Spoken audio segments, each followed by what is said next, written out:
ముఖ్యమంత్రిగా చంద్రబాబు ఉన్న ప్రభుత్వాన్ని నడుపుతున్నది లోకేషే. షాడో సీఎం అన్నటువంటి పేరు ఉంది.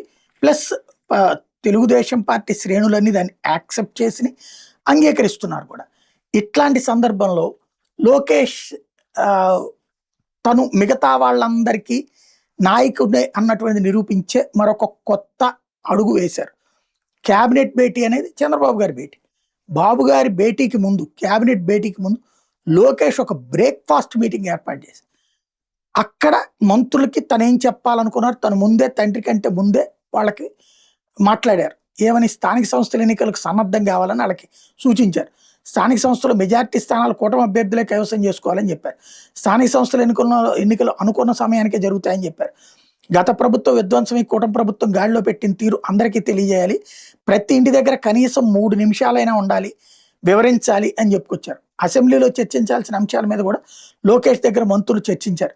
ఎల్నినో పరిస్థితులు ప్రజలకు అసెంబ్లీ వేదికగా వివరిద్దామని లోకేష్ ఈ సందర్భంగా చెప్పుకొచ్చారు. జలాశయాల్లోకి వరద రావడం కాస్త ఊరట్టిచ్చే అంశం అంటూ లోకేష్ కాస్త సంతోషం వ్యక్తం చేశారు. అదే సందర్భంలో ఏదైతే తొలినాటి నుంచి జరిగినటువంటి పరిణామాలకు సంబంధించినటువంటి అడుగులు ఏంటి అన్నటువంటిది, ఏది ఇప్పటిదాకా జరుగుతున్నాయి జరిగినటువంటి వాటి గురించి కూడా చర్చించుకున్నారు. రాబోయేటటువంటి రోజులలో ఎట్లాంటి అడుగులతో ముందుకు వెళ్ళాలని కూడా చర్చించుకున్నారు.